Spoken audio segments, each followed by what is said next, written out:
Assalamualaikum warahmatullahi wabarakatuh.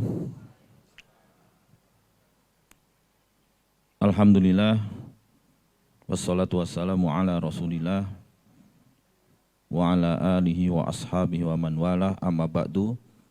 Allahumma la sahla ila ma ja'altahu sahla, wa anta taj'alul hazana idha syi'ta sahla. Bapak-bapak, ibu-ibu, calon jamaah umroh, Daurah Travel, keberangkatan tanggal 4 Maret, 5 Maret, dan 15 Maret, yang mudah-mudahan senantiasa dirahmati oleh Allah Subhanahu wa Ta'ala. Mudah-mudahan bapak-bapak dan ibu-ibu selalu diberikan oleh Allah Ta'ala kesehatan sampai nanti keberangkatan dan juga sampai pulang kembali ke tanah air, dan diberikan kemudahan, keselamatan, kelancaran, keberkahan oleh Allah Subhanahu wa Ta'ala, dan umroh bapak-bapak dan ibu-ibu menjadi umroh yang mabrurah, diterima oleh Allah Ta'ala, dan doa-doa bapak-bapak, ibu-ibu menjadi doa-doa yang dikabulkan oleh Allah Subhanahu wa Ta'ala. Kebetulan saya nanti akan menemani bapak-bapak, ibu-ibu calon jamaah umroh keberangkatan tanggal 15 Maret. Mohon yang berangkat tanggal 15 Maret angkat tangannya. Alhamdulillah. Ya. Baik, berkaitan dengan masalah umroh tadi sudah disampaikan panjang lebar oleh Ustadz kita, Ustadz Musa Hafidhahullah Ta'ala. Baik secara fikih dan teknisnya, saya hanya sedikit menambahkan apa saja yang berkaitan dengan masalah menata hati kita di sana. Tentu yang pertama dan utama adalah hendaknya dari sejak kita di tanah air, berangkat umroh, melaksanakan umroh, pulang dari umroh, selalu menjaga niat kita. Selalu menjaga niat kita. Bahwa kita di sana untuk melaksanakan ibadah. Dan itu juga bukan ibadah yang mudah. Selain memerlukan biaya yang besar, juga memerlukan energi dan waktu yang tidak sebentar. Dari perjalanan berangkat sampai pulang. Maka saya berpesan kepada diri saya dan juga jamaah seluruhnya, luruskan niat. Innamal a'malu binniyat, sesungguhnya amalan itu diterima atau tidak, sah atau tidak, tergantung niat kita. Wa innamal likulli imri'in ma nawa, dan sesungguhnya bagi seseorang itu tergantung apa yang dia niatkan. Ada kalanya orang berangkat umroh niatnya hanya untuk jalan-jalan, hanya untuk memborong emas yang ATM-nya penuh. Ada juga yang mungkin niat-niat yang lain kita tidak tahu. Ingatlah bahwa niat utama kita berangkat ke sana adalah untuk melaksanakan ibadah umroh. Dan juga bukan untuk mohon maaf pamer atau riak kepada orang lain. Lihat saya bisa umroh, jangan. Sayang sekali kalau kita merusak pahala umroh kita itu dengan pamer dan riya. Jadi murni kita melaksanakan umroh itu untuk mencari ridho, pahala dan wajah Allah Subhanahu wa Ta'ala. Dan itu niat yang harus diutamakan, walaupun nanti di sana bapak-bapak, ibu-ibu juga bisa sambil jalan-jalan, bisa juga sambil berbelanja, terutama ibu-ibu, ya kan, yang suka belanja. Tapi letakkanlah niat yang tadi itu kesekian. Niat yang pertama adalah karena ibadah untuk mendapatkan pahala akhirat. Sebagaimana Allah Subhanahu wa taala memperingatkan kita, orang yang berniat di dalam ibadahnya itu untuk kepentingan duniawi. Man kana yuridul ajilah ajjalna lahu fiha ma nasya'u liman nurid thumma ja'alna lahu jahannama yaslaha madhmuman madhura.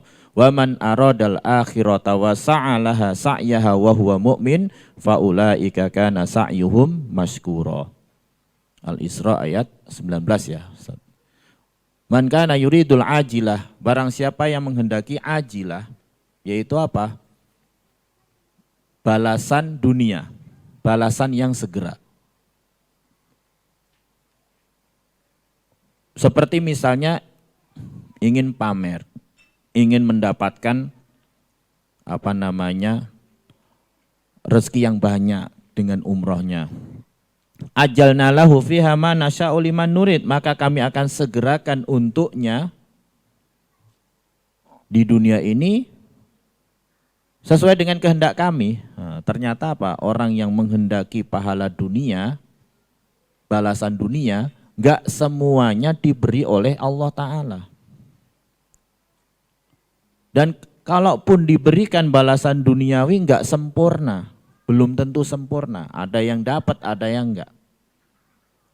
Summa ja'alna lahu jahannama yaslaha madhmuman madhura. Kemudian kami jadikan untuknya, kami siapkan untuknya neraka jahanam itu yang dia masuki dengan keadaan tercela dan terusir. Itu kalau tujuannya dunia. Tapi waman aradal akhirah wa sa'alaha sa'yaha wa huwa mu'min. Barang siapa yang menghendaki akhirat dan dia berusaha untuk mengejar akhirat, sedangkan dia beriman, faulaika kana sa'yuhum mashkura. Maka mereka adalah orang-orang yang usaha mereka itu akan diberi balasan oleh Allah Ta'ala. Jadi ayat yang mulia ini sama seperti surah Hud ayat 15, bukan terkait dengan orang yang maksiat. Tapi untuk orang yang sholat, puasa, baca Quran, termasuk umroh, sedekah. Tapi tujuannya hanya untuk duniawi.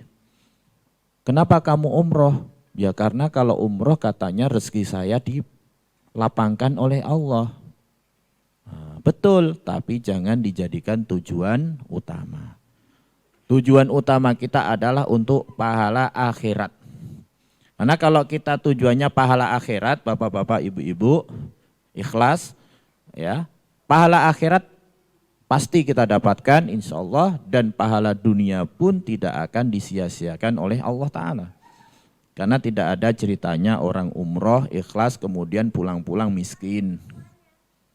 Tapi kalau kita menghendaki balasan dunia, niat kita itu hanya untuk dunia, saya pengen berbelanja di sana, saya hanya ingin misalnya supaya rezeki saya dilapangkan oleh Allah dan sebagainya, saya pengen jalan-jalan aja.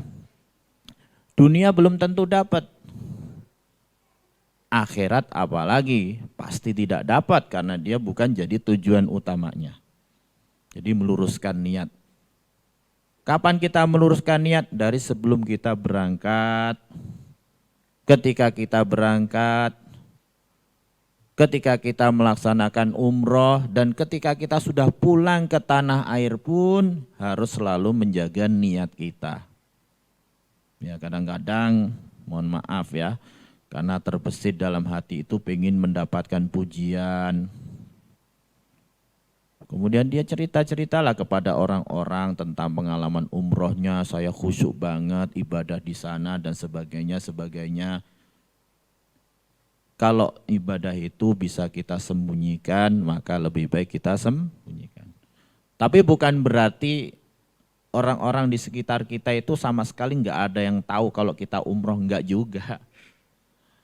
Kan sunahnya kita berpamitan dengan keluarga, ya jujurlah mau umroh. berpamitan dengan orang yang dekat dengan kita, apalagi ada orang yang kita hutangin, pamitan lah. Nanti ditagih nggak tahu kita lagi kemana, ternyata lagi umroh, ya kan? Lah bisa umroh tapi nggak mau bayar hutang. Jadi pamitan, mohon keikhlasannya dulu kan, siapa tahu kan. Minta didoakan supaya lancar, tapi tidak perlu kemudian setiap detil-detil ibadah kita di sana kita ceritakan, apalagi dalam hati kita ingin mendapatkan pujian. Dan dengan meluruskan niat, insya Allah kita akan diberi kemudahan oleh Allah Ta'ala. Walladzina jahadu fina lanahdiyannahum subulana. Dan orang-orang yang berjihad di jalan kami, ikhlas karena Allah Ta'ala, lanahdiyannahum subulana, pasti kami akan memberikan petunjuk jalan-jalan kami. Akan selalu dimudahkan oleh Allah Ta'ala. Dan kadang-kadang dimudahkan oleh Allah Ta'ala selama perjalanan di sana itu, kadang-kadang kita enggak sadar, enggak pernah memikirkan, kok dimudahkan ya, padahal saya merasa itu sesuatu yang berat.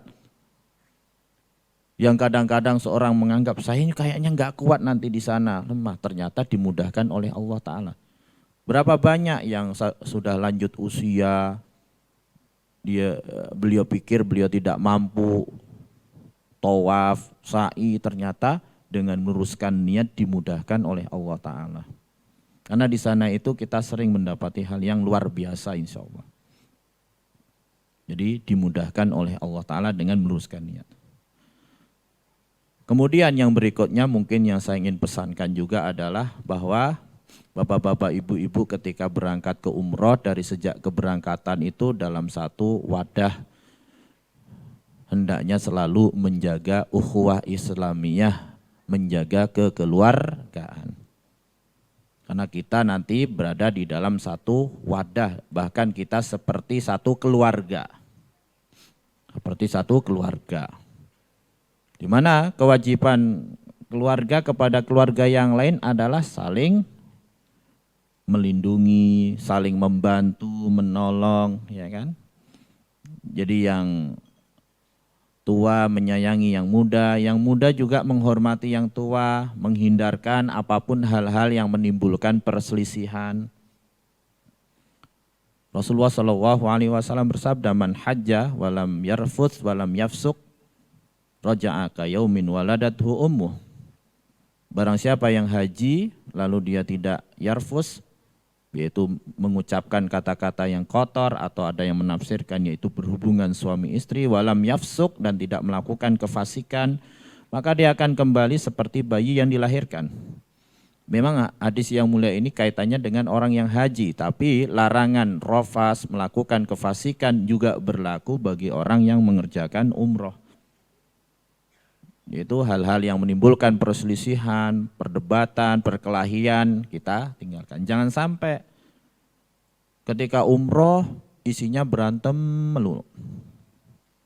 Nah, terutama mohon maaf suami dan istri. Mudah-mudahan kalau yang di tanah air itu kadang-kadang sering ribut, berantem. Ketika berangkat ke sana justru malah menjadi rukun. Ya. Jadi karena menyadari sedang melakukan umroh. Hal-hal yang menimbulkan bibit-bibit perselisihan ditinggalkan, termasuk perdebatan. Jadi saling memperhatikan yang lain, saling menolong yang lain. Termasuk juga ketika misalnya sedang tawaf, ketika ada yang sepuh-sepuh di belakang, sa'i juga berusaha untuk menunggu, jangan kita terburu-buru. Tidak perlu terburu-buru ya. Karena kadang-kadang kalau yang belakang ketinggalan, kemudian yang ini nanti susah ketemu lagi walaupun sudah keluar dari tempat sa'i ataupun tawaf. Ngumpulkan lagi sulit. Jadi menjaga satu tim itu agar tetap solid dan kompak. Demikian juga ketika kita berada di sana, pastilah kita mendapati banyak hal yang tidak sesuai dengan harapan kita. Dari sisi misalnya hotelnya kok jauh ya misalnya. Kok makanannya enggak sesuai ya gitu. Atau kok misalnya mutawifnya begini ya, pembimbingnya begini ya. Banyak mungkin yang akan kita temukan di sana. Tapi kita di sini dari Daurah Travel selalu berkomitmen insya Allah akan selalu memberikan yang terbaik kepada bapak-bapak dan ibu-ibu. Tapi jika di sana ada kekurangan ya mohon dimaklumi, mohon bersabar dan sampaikan kepada kami di sini apa kekurangan kami agar bisa diperbaiki. Tapi kuncinya adalah sabar. Innamas sabirun yuwaffas sabiruna ajrohum bighairi hisab. Sesungguhnya orang yang sabar itu pahalanya dipenuhi tanpa perhitungan. Jadi di sanalah kita diuji kesabaran kita. Diuji kesabaran kita menghadapi segala ujian dan cobaan. Ada kalanya bisnya telat lah, inilah sabar. Termasuk juga tadi ketika kita tawaf, kita berdesak-desakan dengan orang luar yang kita kalah fisik, kita sabar. Tidak perlu kita meladeni mereka, tidak perlu. Yang justru kalau kita meladeni mereka, justru akan mengurangi pahala umrah kita. Kita harus berpegang kepada hadis Rasulullah SAW. Al-muslimu man salimal muslimuna min lisanihi wa yadihi. Orang Islam itu adalah orang Islam yang mana orang Islam yang lain itu selamat dari gangguan lisannya dan tangannya. Kenapa saya nyikut dia? Karena dia nyikut saya, nggak perlu dibalas, sabar. Jadi hadapilah dengan kesabaran. Karena sabar itu mahal, apalagi dalam kondisi seperti tadi. Karena kalau tidak dihadapi dengan sabar, masalah tambah besar mungkin kan? Demikian juga tidak perlu ketika kita melakukan umrah itu dengan terburu-buru, sabar. Yang penting khusyuk tadi kan. Yang penting umrah kita itu diterima oleh Allah Subhanahu wa taala. Demikian juga di saat kita melakukan ibadah umrah di sana itu ya kurang lebih 9 hari termasuk perjalanan pulang dan pergi kan. Sedangkan umrah itu hanya sebentar. Sehingga jangan sampai waktu-waktu yang lain kita sia-siakan. Lebih banyak jalan-jalan, shopping misalnya. Bukannya tidak boleh, boleh. Tapi hendaknya kita isi setiap momen di sana, waktu di sana itu dengan hal yang bermanfaat. Kadang-kadang ada bapak-bapak udah di sana gak mau sholat berjamaah di masjid. Sayang banget kan? Lebih memilih sholat di hotel sendirian. Padahal kita tahu keutamaan sholat di Masjidil Haram dan Masjid Nabawi yang besar kan? Jadi tidak dimaksimalkan waktu di sana dengan sebaik-baiknya. Padahal masih banyak kaum muslimin di negeri kita ini yang benar-benar bercita-cita pengen ke sana. Kita yang dimudahkan oleh Allah Ta'ala ke sana malah tidak mau memanfaatkan setiap waktu dengan sebaik-baiknya. Ya kadang-kadang shopping terus tiap hari. Ya. Jadi habis pergi beli ini, besok beli ini, beli ini, beli ini. Enggak ada salahnya. Karena apa yang kita belanjakan di sana juga mudah-mudahan diberkahi oleh Allah Ta'ala. Sebagaimana Nabi SAW mendoakan keberkahan bagi Madinah dan juga setiap jual beli yang ada di Madinah. Tapi ingat, yang terpenting yang harus kita lakukan, kita maksimalkan adalah ibadah. Ya, jadi apapun yang bernilai pahala akhirat kita maksimalkan di sana, jangan disia-siakan. Jadi jangan kemudian kita tinggalkan sholat berjamaah di Masjidil Haram atau di Masjid Nabawi. Termasuk sholat-sholat sunnah juga kita perbanyak di sana. Karena keutamaan sholat di sana itu bukan hanya berlaku untuk sholat wajib saja.